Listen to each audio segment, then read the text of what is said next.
La célébration du 1er août 2018 au pavillon royal de Paris s'est ouverte par un véritable ballet de personnalités. À l'accueil, les autorités diplomatiques et consulaires du Bénin en France, qui ensemble ont conjugué leurs énergies pour porter haut les couleurs de la nation auprès de leurs hôtes, diplomates, partenaires économiques béninois de la diaspora. Dans son allocution, le chef de mission a souligné les grands points du programme d'action du gouvernement. Ce programme s'articule sur 3 piliers. Consolider la démocratie, l'état de droit et la bonne gouvernance. Engager la transformation structurelle de l'économie béninoise par l'assainissement du cadre macroéconomique et le maintien de la stabilité. Améliorer les conditions de vie des populations par le renforcement des services sociaux de base et la protection sociale, ainsi que le développement équilibré et durable de l'espace national. Les axes stratégiques du programme d'action du gouvernement se déclinent en un ensemble cohérent de réformes structurelles et de projets structurants, dont 45 projets phares, conçus de manière réaliste et adossés à des études techniques rigoureuses conduites par des cabinets de renommée internationale. Moins de 2 années après le lancement de cet ambitieux programme de développement, nombre de projets d'envergure sont en cours de réalisation ou en voie de l'être.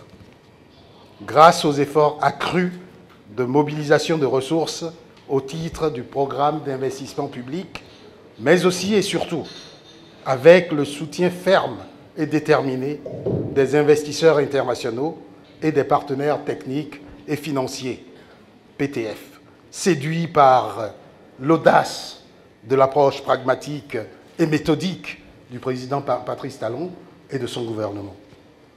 Une seule intervention suivie d'un toast en l'honneur de la coopération bénino-française. Nous avons effectivement des projets sur lesquels nous travaillons et qui devraient démarrer et s'accélérer dès la rentrée de septembre pour pouvoir travailler sur des programmes très importants, programmes qui concernent le centre hospitalier attendu sur la ville de Cotonou et puis bien évidemment des sujets dans la vie du quotidien des Béninois liés au traitement des déchets, à la collecte, aux télécoms ou à l'énergie ou au traitement de l'eau. Donc des sujets qui vont directement impacter la vie de tous les jours de beaucoup d'habitants de la ville de Cotonou et des environs et ainsi aussi dans d'autres domaines comme le tourisme, de façon à pouvoir contribuer à ce que l'offre française en accompagnement, en prestation sur le secteur du tourisme puisse bénéficier à l'émergence d'un secteur d'activité pour attirer les touristes du monde au Bénin. Merci beaucoup à l'ambassade du Bénin de nous avoir invités. Merci d'avoir invité par mon biais l'Agence française de développement. Nous, ce que je veux souhaiter au Bénin, c'est beaucoup d'énergie. Beaucoup d'énergie et beaucoup d'optimisme. C'est un pays qui a énormément à faire, énormément à donner. Donc, passer aussi le message au gouvernement du Bénin qu'ils trouveront toujours à leur côté la France et l'AFD comme partenaire technique opérationnel pour les accompagner et mettre en œuvre toute cette bonne énergie qu'on ressent ce soir. La convivialité était palpable, la cuisine béninoise au rendez-vous, dans une ambiance musicale qui a fait le bonheur des participants.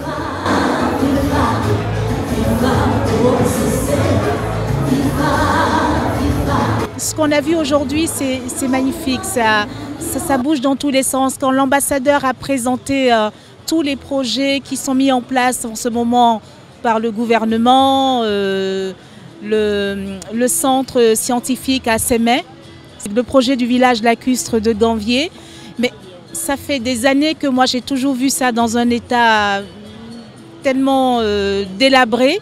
Et on sent qu'il y a vraiment une nouvelle impulsion qui est donnée en ce moment. Ça s'est vraiment senti dans le discours de l'ambassadeur cet après-midi. On a été accueillis dans un cadre vraiment extraordinaire, magnifique, beau. On a été gâtés. Ça fuse de partout, ça bouillonne et je trouve ça magnifique, vraiment. Donc moi je pense que la fête du 1er août, c'est la fête de l'indépendance, de la souveraineté internationale, mais c'est également la fête de la construction nationale. C'est ce que j'ai envie de dire. Il faut que ça devienne la fête de la construction nationale. Et qu'à l'avenir, pourquoi pas dès le 59e anniversaire, que nous aussi on puisse avoir, pourquoi pas, une sorte d'état généraux, que ce soit à l'étranger comme au pays, pour qu'on puisse réfléchir à qu'est-ce qu'on a fait de l'année qu'on vient de gagner et qu'est-ce qu'on veut faire de l'année prochaine. Ça, ce serait vraiment un axe fort de développement de notre pays. Mention spéciale au site Ojala pour sa tombola et à l'artiste peintre Eustache Agumpe qui, avec le soutien des autorités diplomatiques, ont aussi contribué au succès de la célébration de ce 1er août 2018 à Paris.